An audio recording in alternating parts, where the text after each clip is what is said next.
Are you ready for some truly brutal plants this week? Well, stick around for my visit to Big Cactus Rescue. Welcome to the show. I'm Jane Perrone, and this here is my podcast On the Ledge, packed with so much plant information for your ears that you may well need to listen twice.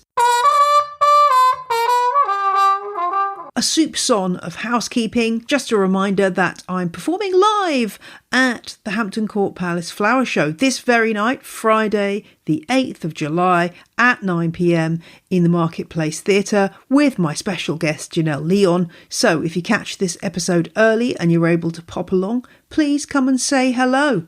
I will have On the Ledge merch to hand out to anyone who reveals themselves as a fan. If you can't make it to the show and still fancy getting your hands on some On the Ledge merchandise, there's 15% off everything in my On the Ledge shop, starting today and running till the 12th of July. All you need to do is visit the shop to take advantage of that discount. Pick yourself up an On the Ledge t-shirt, hat, tote bag, badge. Pop along to janeperrone.com and click on the shop link to go straight through and make your purchases. Right, plug over. Let's get cracking with my chat to Martin. Martin is a live sound engineer by trade, so before the pandemic, he spent a lot of time away from home travelling. But when COVID hit, all of that disappeared. And so, what did he fill his time with? Well, I think you can guess. I went to meet Martin in his back garden greenhouse last week to find out about his passion for spiny plants and why you shouldn't take yourself too seriously on Instagram. Do, as always, check out the show notes while you're listening for any plant names that you might miss, and also links to tons of useful info and pictures of Martin's amazing greenhouse.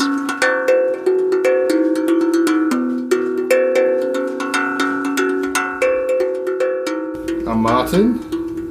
I've run the Instagram page Big Cactus Rescue. Been doing it for a couple of years. We're here in your greenhouse, accompanied by your tortoise. What's your tortoise's name? I didn't ask that. Sherman. Perfect name for a tortoise. We're here in your greenhouse, and it's kind of weird being in here because I've seen so many stories and reels of this wonderful greenhouse and your cacti that it's kind of cool to be finally here. I guess I want to know where this all started. I've always been kind of interested in cactus, but never knew anything about them. And then, I was working a lot, and then the pandemic hit and everything suddenly stopped. So I suddenly had time, and it was kind of the same time I moved here and had a big garden. I was trying to think of things to do with it, and then it quickly escalated. I mean, talk about quickly escalated, Martin. We're in here.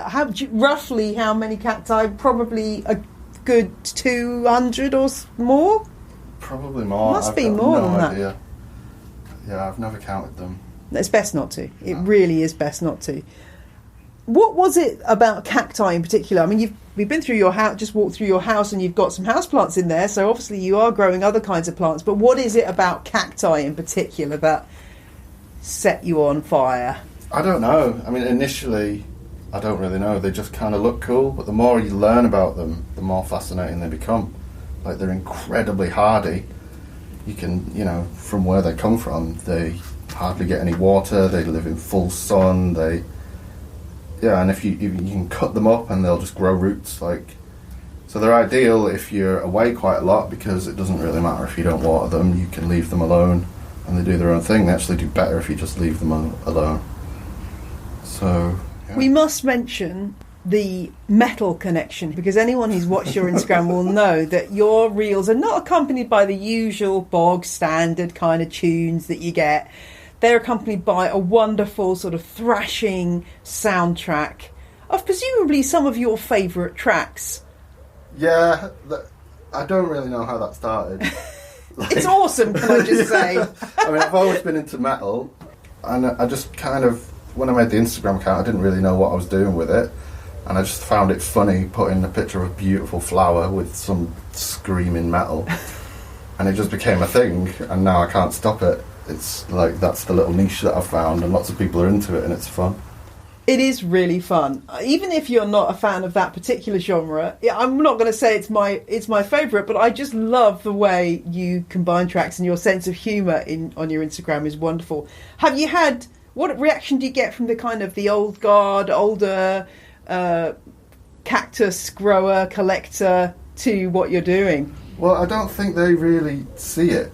Like, there's a huge community of people, of younger people who are just getting into this hobby.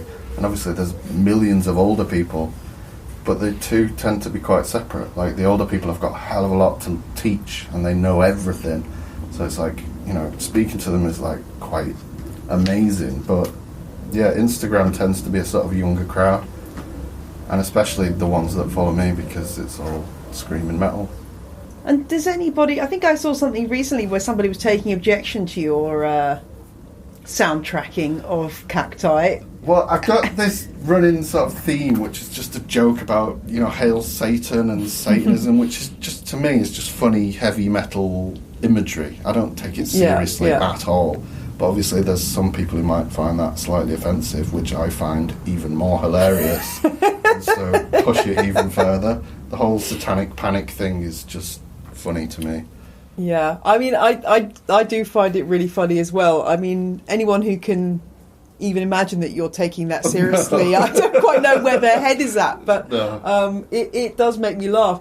I mean, but the music to me does add something, because as you say, these plants are kind of extreme plants. Yeah, they're brutal plants, and they go well with brutal music. What is some of the most brutal plants in your collection? I mean, I'm just turning round to look at some of these guys, because I think we might have some brutality over here. Oh yeah, this is the brutal section. My favourites and the most brutal are Ariocarpus over there and Copiopoa. Different habitats. The Copiopoa are from Chile. They grow in the Atacama Desert, where they get practically no rain. They get mist only, and they grow incredibly slowly, and there's a lot of variation depending on where they're from. The same species can look completely different depending on where it grows. And the same with growing them in a greenhouse or growing them, you know, in habitat. If you're really horrible to them, hard grow them, full sun, no water, they look more like they do in habitat, which is amazing, crusty and gnarly and brutal. They are gnarly and brutal. This is very, very, very true. And then the Ariocarpus, I think, again, very, very brutal, but they've got a slightly different vibe going on. I mean, one could even say a little bit fluffy here. We've got a bit of fluff. I wonder if some of these features are, as you say, very little rainfall, but maybe they're collecting fog or something. Is that how they're getting their moisture? No, these are from Mexico, so they do get rain in the summer, but they grow in limestone, which most plants can't grow in, like pure out of the rock. And yeah, they're pretty brutal too. They look cool. Again, they're super slow growing, which appeals to me because I find it fascinating that a plant would evolve to grow so slowly, but it's because they have so few resources, practically no soil, very little water, harsh sun, and yeah, look how cool they look. Yeah, they're like sort of some kind of, I want to say some kind of star, but that sounds too sort of sparkly. It's like some kind of negative of a star or something. It's just this. And what I also love about your collection is they're all planted, or mostly planted in terracotta, which I personally love. And you've done a lot of careful work with the substrates here. Tell me a little bit about how you choose the substrates for your cacti. So the pots, I'm almost obsessed about the pots as I am about the plants. Like, I've acquired a lot of these old clay pots, and they're not hard to find, but to get a big collection of them you have to be on the lookout all the time. But they tend to be like behind people's sheds, and you know, neighbours have got them and don't know what to do with them. They're all over the place, you just have to collect them. And yeah, I love them, they're cool. There's a lot of benefits to plastic pots, but these really old Victorian clay pots, they're not porous, so they act just like plastic pots, and they're great. And substrate, yeah, I just sort of, I'm always looking for cool gravel when I'm out walking or running, and I'd go out there with a little hammer and collect it. And how do you know that presumably that's just sort of geological knowledge that you're getting the right substrate. Do you worry about pH and things like that, or? Well, they're all, pretty much everything is potted with cat litter. Mm-hmm. It's cat litter with a little bit of soil mixed in, and pretty much everything does well in that. And the top dressing is just to make them sort of look like the habitat that they would grow in. So the Ariocarpus have got limestone on the top. Mm-hmm. But I wouldn't pot everything in pure limestone. Right. Got you. I do love these terracotta pots. I too have an obsession, and I just love the differences between them. And I've got to the sort of connoisseur stage where I'm like, oh yes, now this is a really old one because you can see it's been thrown by hand or something. They are each very individual and beautiful. And as you say, lots of people don't really put much value in them and don't really want, happy to get rid of them. So this is how you can beg, steal and borrow terracotta pots, isn't it? And you do get to become a bit of a connoisseur. You can sort of tell how old they are and when they were made and what factory they made in just by looking at them once you've hung around with them for long enough. You have got some things in plastic. What do you use plastic for? Is it the younger seedlings coming through? Yeah, just the seedlings. There's they need tiny little pots, and there's too many of them to pot in terracotta. This isn't something I've never asked a cactus person before, but square pots, is it just that you can tessellate them and save space, or is there anything more to the square pot which seems to be the pot choice? No, it's purely that you can fit more on the bench. Yeah, that is a pretty good strategy. They are very popular. I've got very few. They're not very popular square pots, apart from cacti and succulents, I think. So no, that's because cacti and succulent collectors get obsessed and end up running out of space, so they have to squeeze as many as they possibly can. I'm sure you're right. So you built up this collection quite quickly. Where were you getting the plants from? So initially I made the Instagram account Big Cactus Rescue, and that was just a silly play on the Big Cat Rescue that was on, you remember? Oh, the Tiger King. Tiger King. We were watching during lockdown, the whole world. So I just made a silly play on that. But a few people assumed that because it was called that, I rescue cacti. And they were like, I've got some cactus that, I need to get rid of. Do you collect them? And I was like, actually, yeah, okay, sure. And that kind of went on. And then I just drove around collecting people's abandoned old plants. And then I wrote an article in my greenhouse for the BCSS magazine. And quite a few people contacted me after that saying, would you like, to come collect some plants? And it grew quite quickly from there. That is a real problem in the cactus collecting hobby, isn't it? Where you get older collectors who just can't look after their plants anymore. And what do you do with a load of cacti that are large, unwieldy, not necessarily something that any old person would want to have in their house, because not everyone is like us and can see the attraction? Yeah, there is. I mean, the cactus collecting in this country has got a very, very old history. The BCSS has been going a long time. So a lot of the people that were really into it are now getting to the point where they're very old and can't necessarily look after their plants, or they're passing away, sadly. And then their family inherit all these huge collections, and they have no idea what to do with it. And I think the best thing to do with it is pass it on. Because these plants will live longer than people. They live a very, very long time. So I sort of see myself as a caretaker of these now, and eventually I'll pass them on to someone else. And that's what happens. It's a fantastic collection. Is there, clearly a collector, are there other things that you're still in search of that you haven't yet managed to get hold of to add either to these collections or other genera? I'm always on the lookout. The price of things has gone crazy, so I'm not buying up quite as enthusiastically as I was at first, because the prices of everything has gone up. But yeah, there's loads of stuff I haven't got. I mean, it never ever ends. It will never end. I've just more recently got into these African caudiciform type things, and that's a whole other world. Oh my gosh, yes. I see you've got a lovely big Syningia there. That's a beautiful specimen. Yeah, that's awesome. That belonged to an old lady. She had it for like 60 odd years. Is that Leucotricha? Yeah. The size of that... Oh my gosh. Like, I've never seen one that big. That's a good... Not many people have. It's what? I don't know, 20, 30 centimetres across that tuber? I don't even know. Yeah. That's impressive. That is a beautiful plant. Well, I just did an episode on those recently in the podcast, and they're really fascinating plants. They are. And then you got the Adenia, and also just a plant that from my childhood that used to be really popular, but really went out of fashion. Euphorbia millii. Yeah, got a couple of them. I mean, that again is a really brutal plant. It is. I remember being seriously spiked by that, but also quite beautiful with those coloured bracts of red and green and different colours, but not very popular anymore. They used to sell them everywhere. I don't know what's happened with those. I guess people are too... Health and safety. Maybe. I've never actually seen one until I got those. I didn't know anything about them. Yeah. Obviously now I know everything about them. Yeah, you've caught up.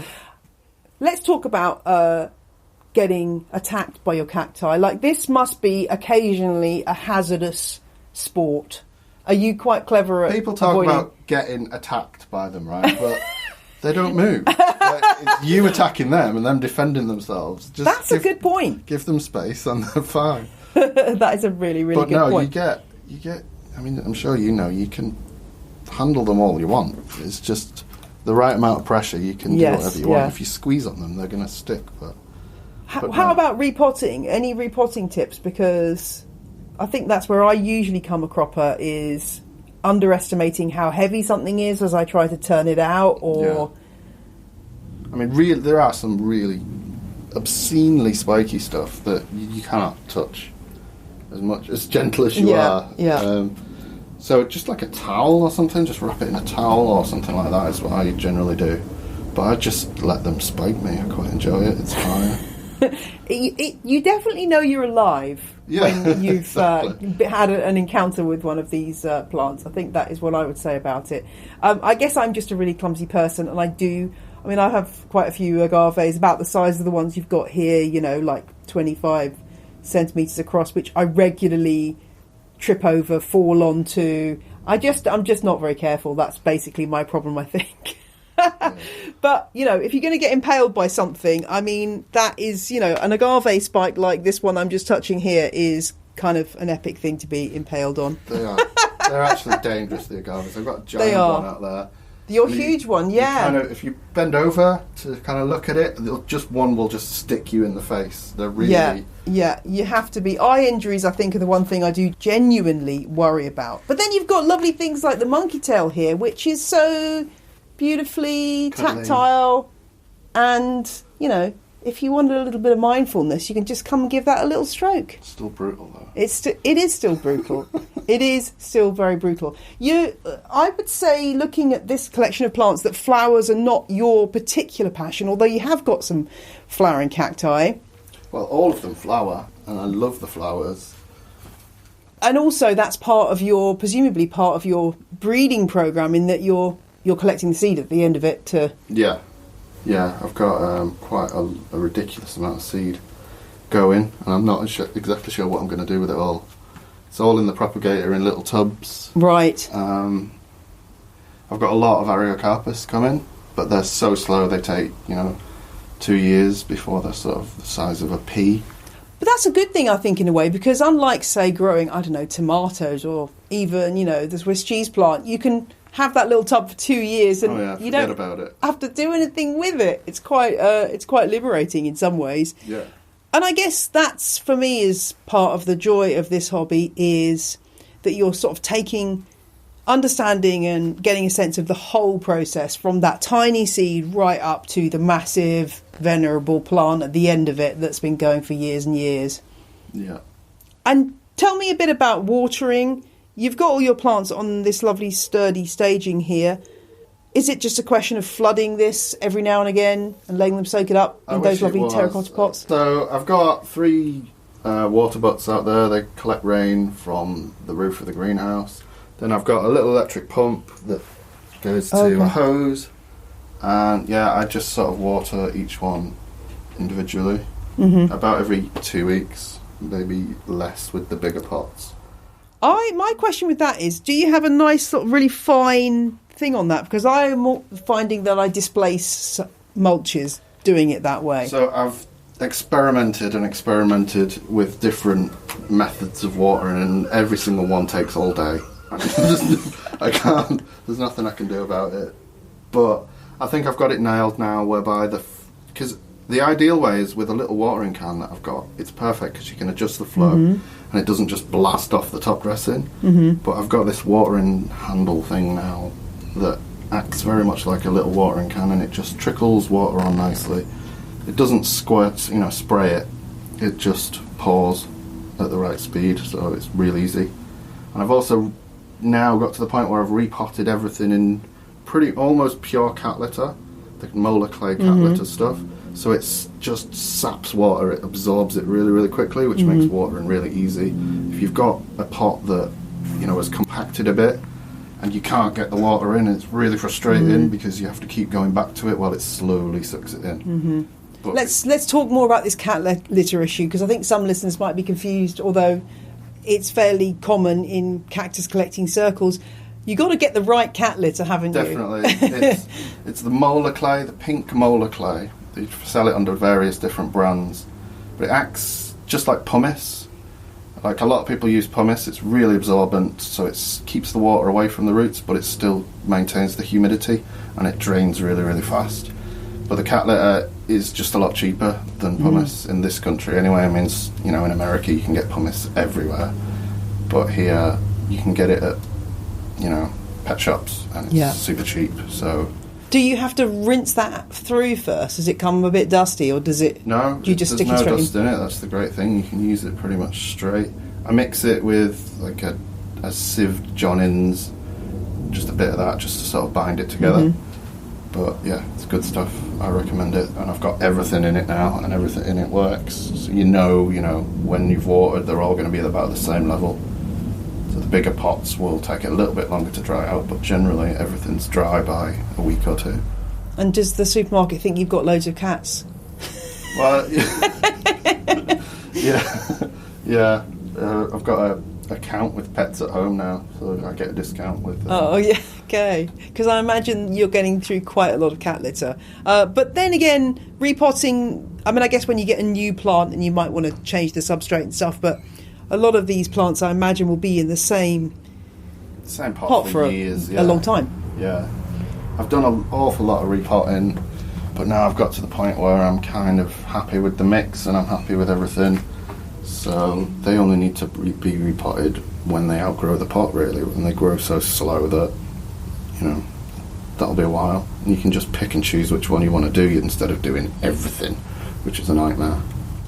And what about pests in here? Do you have any preventative measures for things like mealybugs, which can be a peril?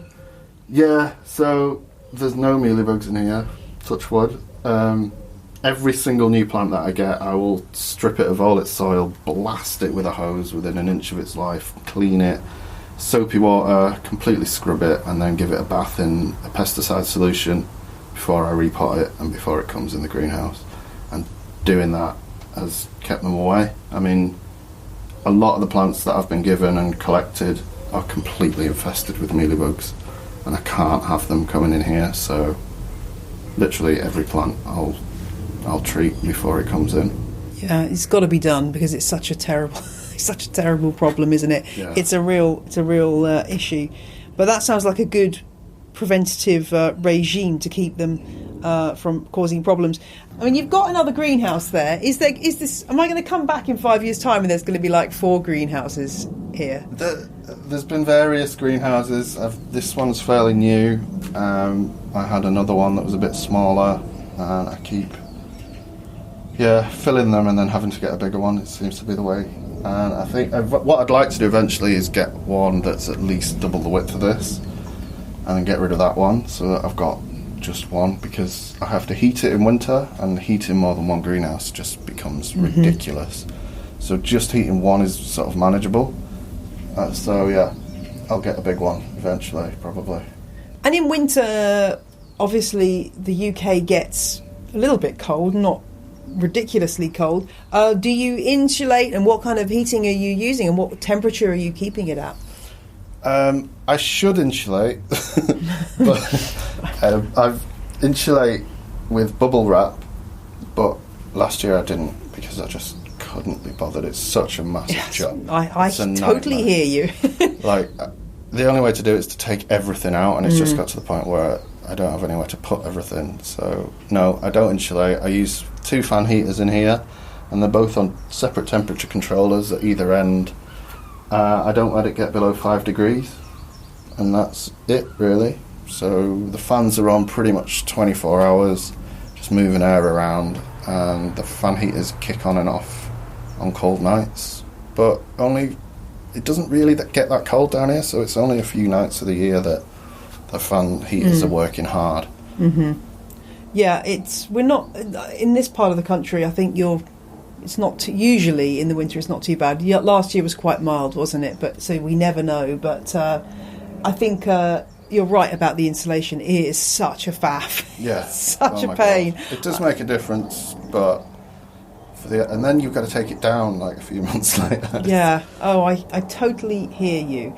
Do you grow any cacti indoors, or do you keep them all out here? Do you find it's easier to get the right conditions? Yeah, they're all out here in the summer. There's a few more sensitive ones that can't handle the 5 degrees that I'll move indoors. I keep them all on windowsills. I've got some grow lights on most of the windowsills. So the Brazilian stuff and some of the African stuff the vast majority of cactus and succulents can handle really, really, really low temperatures just fine, so long as they're completely dry, but there's a few that can't if they're from more sort of tropical places.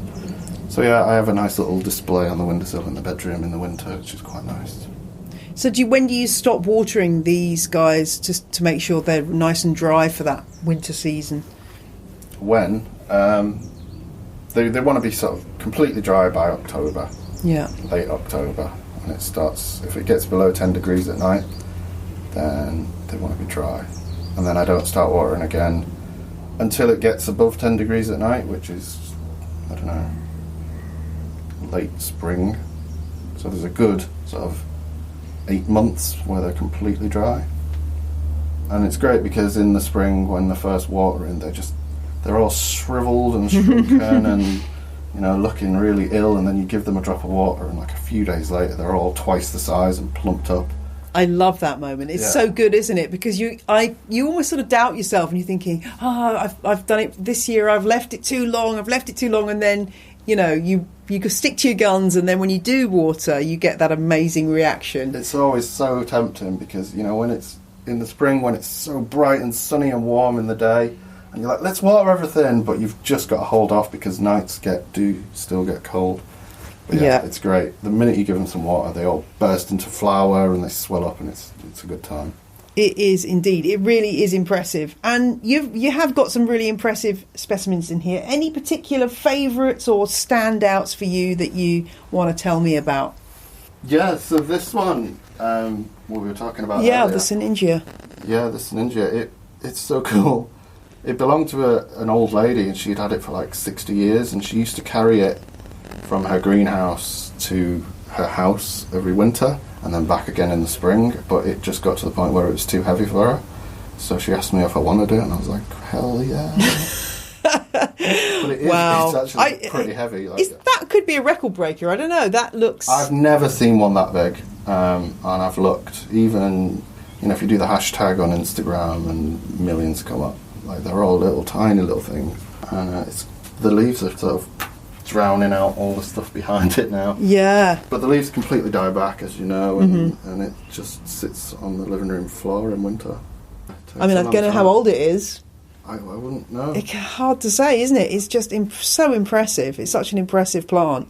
Yeah. Any others? Well, we talked about the Areocarpus before. Oh, we can talk about these things I've been growing. Welwitschia mirabilis. Ah! You know about these? I do. I was just reading, I don't know if you've got the new Cactus World. Yeah, there was a little article in Cactus World about them. Yeah, I've been growing the them for quite BCSS some time, journal. and they're absolutely fascinating. They're not. They are. I mean, I will put some information in the show notes for those who want to seek out more information, because they are completely. I mean, the leaves. I think the leaves can get in habitat. They don't get that long, obviously, but I think the leaves can get like 150 meters long or something ludicrous. Yeah, They just keep but on it growing. takes them like 1,000 Yeah. years to do that. But in the desert, they get all shredded up, and Yeah. they just end up looking like a giant mound of just bizarre, like the most bizarre plant ever. So where did you get seed from for these? I got the seed from someone in South Africa. They sent me some, and I had 200 seeds, and this is kind of, they've got a few more in there, but this is kind of the sum of that. The germination rate is really, really bad, but once they get going, there's no stopping them. They grow slowly.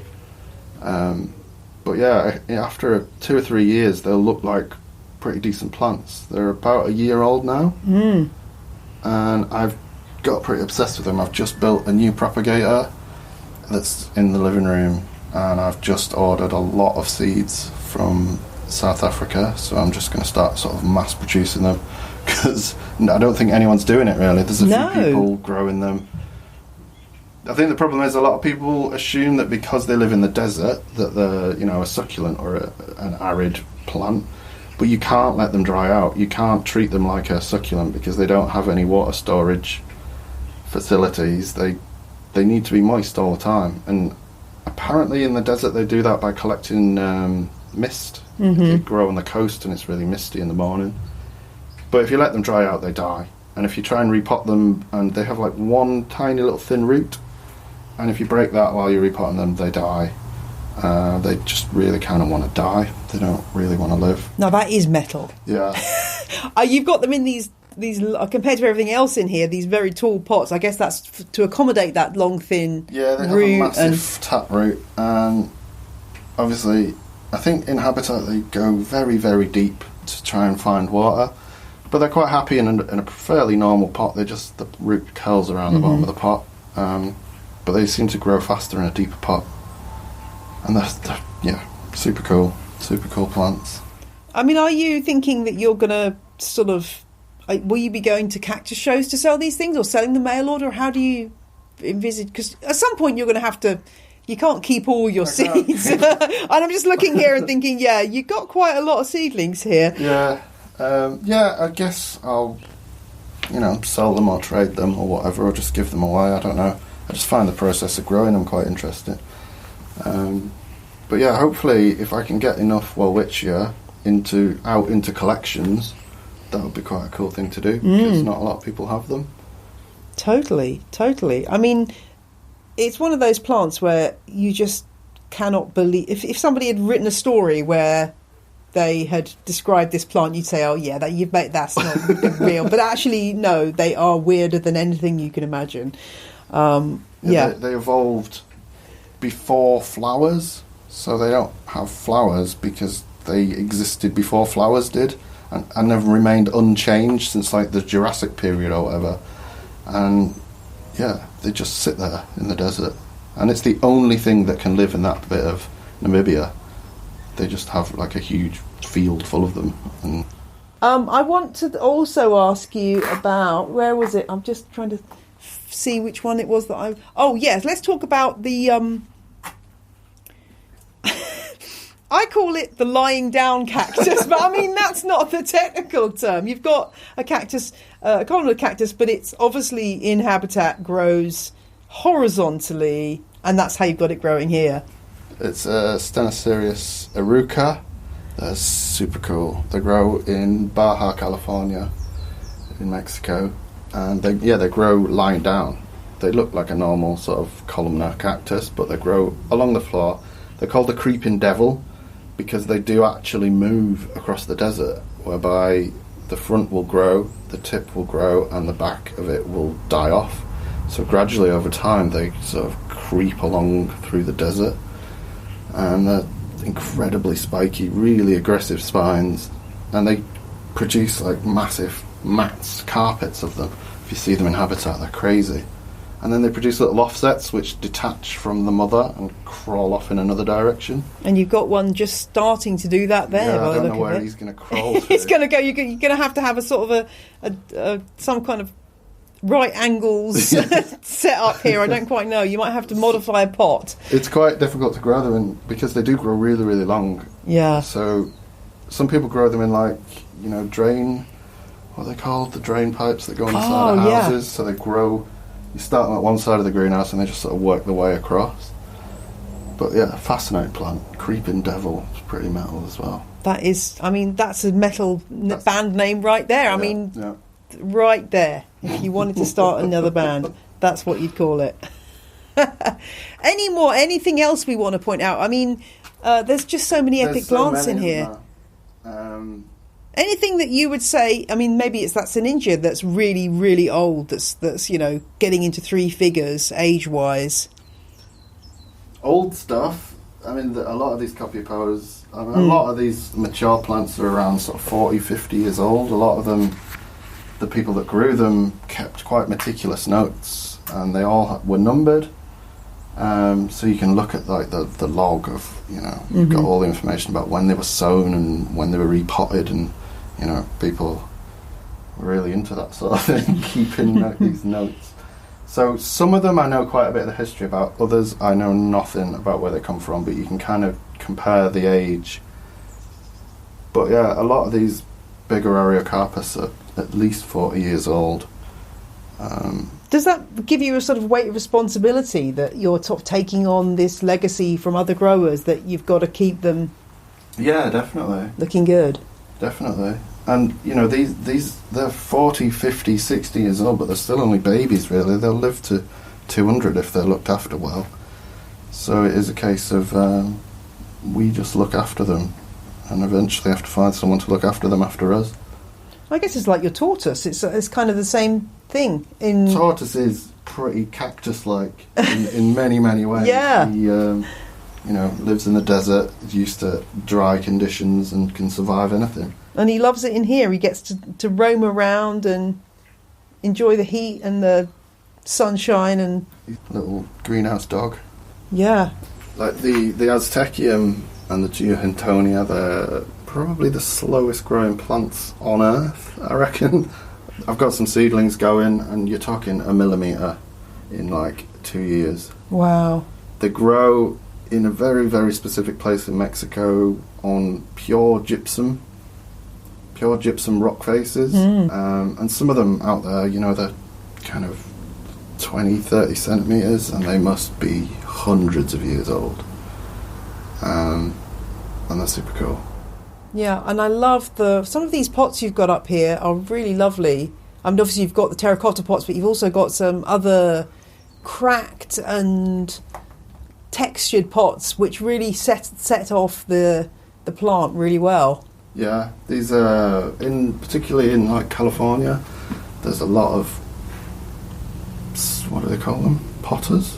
I guess ceramicists. Yes, yeah. I think that's probably. But it's a huge thing. In America, at the cactus shows, a big part of the mark is presentation. So they present them in these incredible pots, and they, stage them with rocks and all sorts of things to make them look amazing. Whereas in Britain, that's kind of frowned upon. They're all presented in plastic pots. But I can see both sides of the argument. It's about the plant rather than the presentation.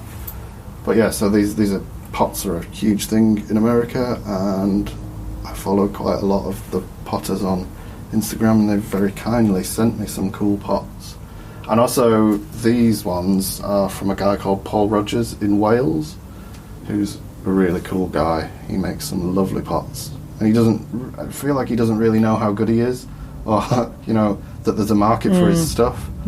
He struggles to sell them, I think, but he's brilliant.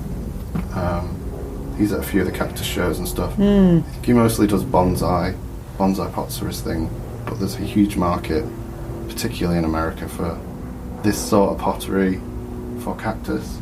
Yeah. The trouble is with it, it's so expensive. Yeah. To have a collection like this all in fancy pots, which a lot of people do, but they've got silly money, I think.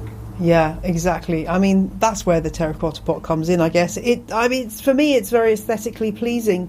as well as being right for the plant and its care needs, which is the great combination for me.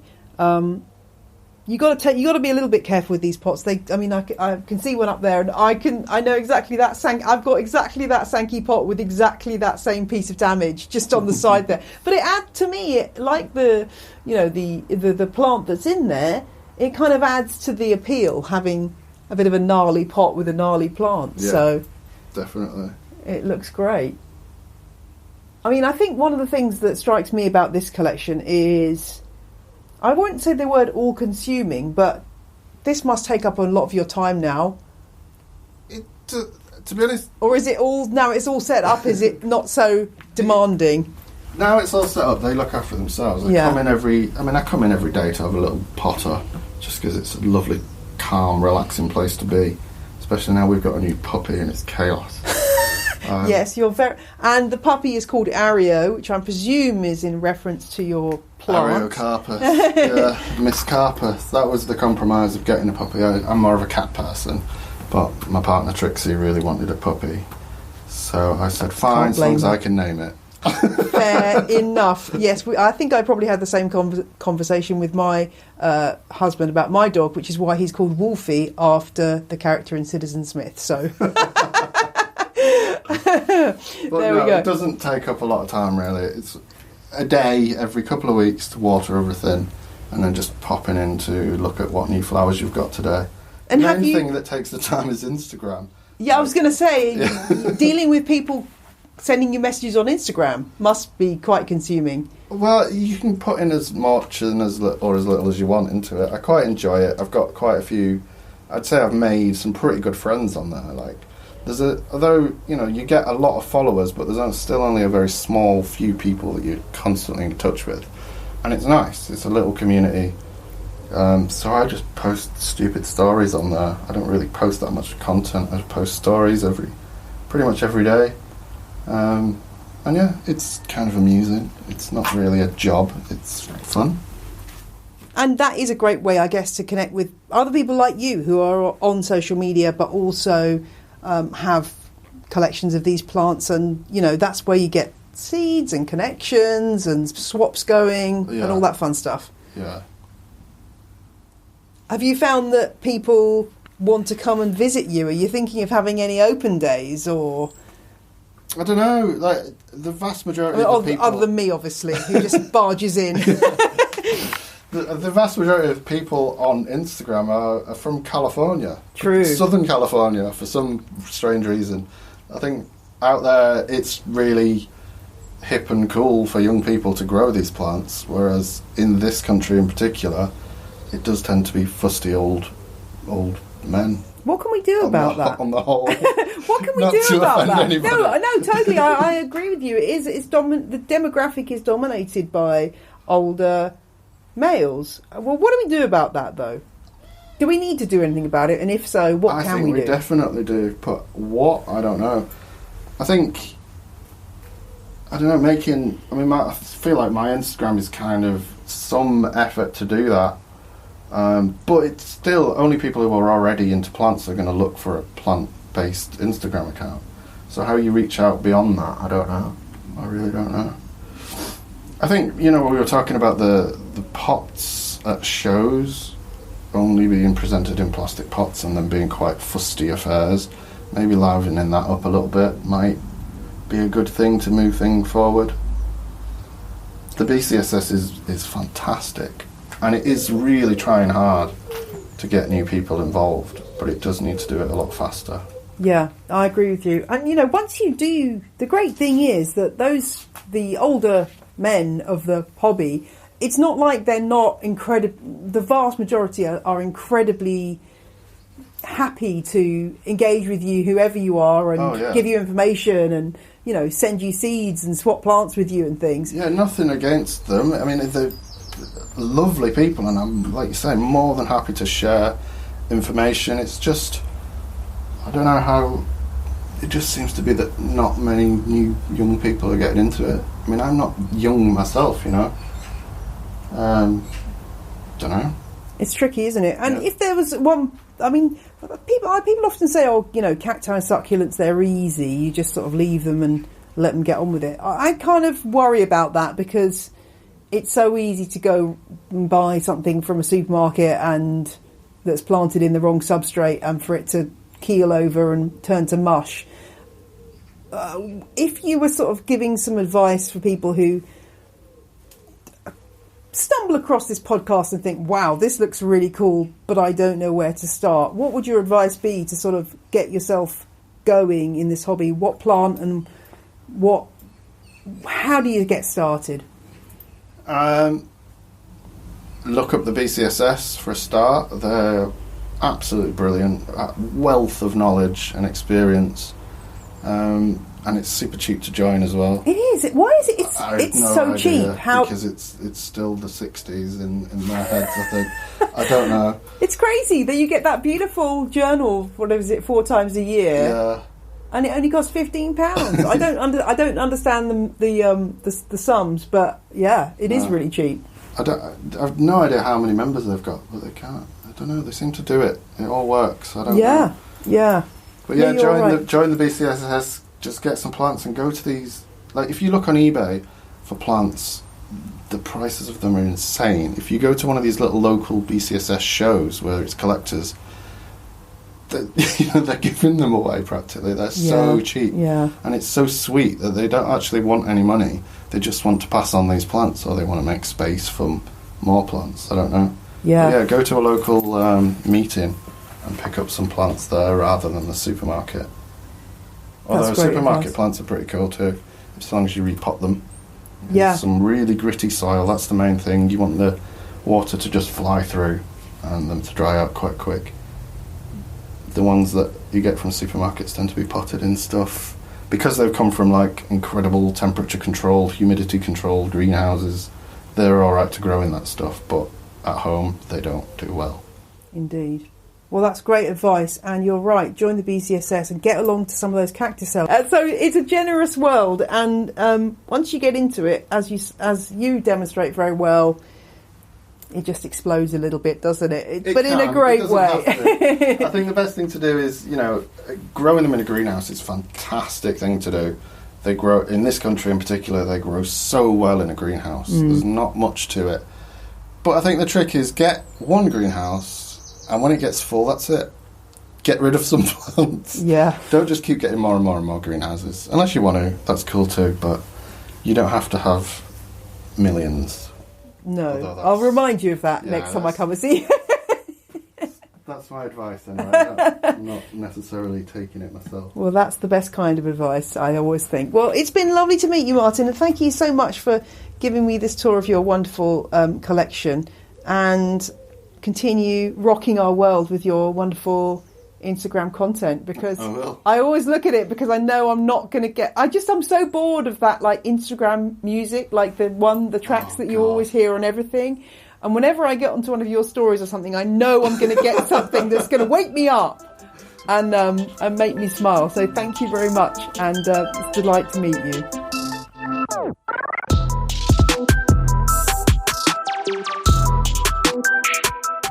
Find Martin at Big Cactus Rescue on Instagram, and he has a website, bigcactusrescue.org. It's a total delight. Please do go and check it out. That's all for this week's show. I will be back next Friday. I will see you then. We will have a good week. Let's keep this positivity going, God damn it. Bye.